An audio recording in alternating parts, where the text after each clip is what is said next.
एक बार गांव तरक्की कर गया, यहाँ के बालक पढ़ लिए तो कोई ना पूछेगा आपको।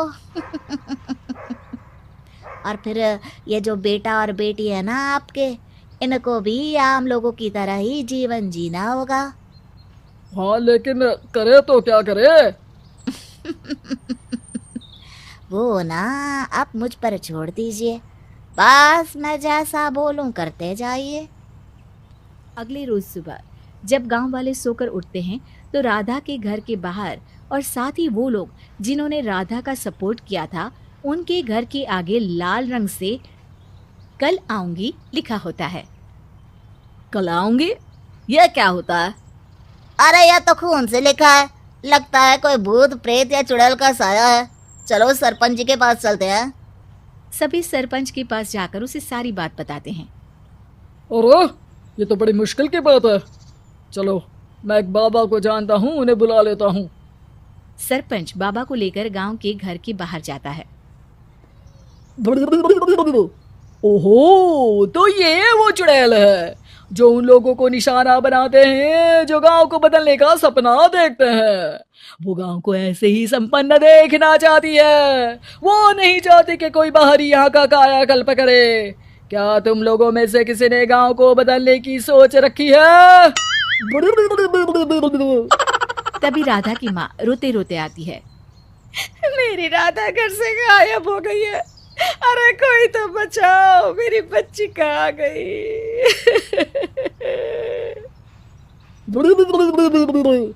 ले गई वो चुड़ैल, तेरी बच्ची को ले गई। अब वो उसे श्रापित करके छोड़ेगी, उस पर चुड़ैल का साया हो जाएगा। तभी बुरी सी हालत में राधा भी वहां आ जाती है। उसके बाल चुड़ैल की तरफ फैले होते हैं और कपड़ों में खून लगा होता है। सभी राधा को देखकर डर जाते हैं। माँ, पता नहीं मुझे कौन उठा कर ले गया था।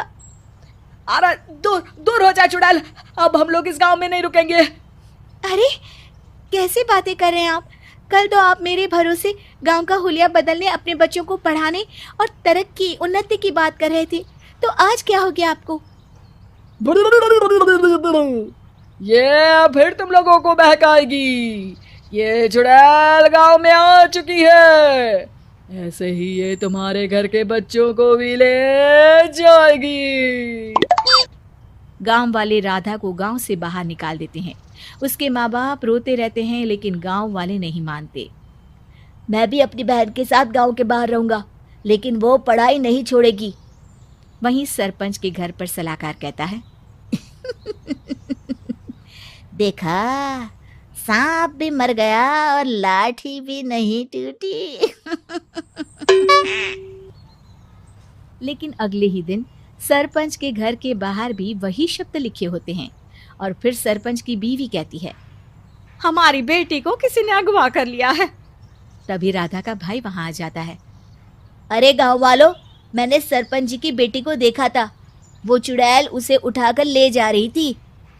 अरे क्या मजाक कर रहे हो? नहीं नहीं सरपंच जी, आप नहीं जानते, वो चुड़ैल अब आपकी बेटी में आ जाएगी, जैसे राधा के अंदर आ गई थी। तभी सरपंच की बेटी वैसी ही हालत में वहां आती है जैसे राधा आई थी। पापा, पता नहीं कैसे मैं गायब हो गई थी। चुड़ैल, इसके अंदर भी चुड़ैल का साया है, मारो इसे। अरे नहीं नहीं, इसे भी राधा के पास गांव के बाहर ही भेज दो। अरे चुप रहो, मेरी बेटी कहीं नहीं जाएगी और चुड़ैल बुड़ैल कुछ नहीं होता है। अरे कैसे बात कर रहे हो सरपंच जी? आप तो बोल रहे थे कि आपका फैसला भगवान का ज्ञान होता है, तो अपने पर बात आई तो अब आप ऐसे बोल रहे हैं। अरे ना ना ना, आपको अपनी बेटी को त्यागना ही होगा। अरे बुलाओ बाबा को। राधा का भाई बाबा को ले आता है, जिसे अब गांव वालों के डर के कारण सच बोलना पड़ता है। मैं कोई बाबा नहीं हूँ, मैं तो मोची था। ये सलाहकार महोदय ने मुझे कहा था एक्टिंग करने को। अब वो मुझे पैसे देने वाले हैं। अब मुझे माफ कर दो। गलती हो गई, मुझे माफ कर दो। तभी वहां राधा आ जाती है। देखा सरपंच जी, जब गांव के बच्चे साक्षर होंगे तो आप जैसे लोगों की चालाकी नहीं चलेगी।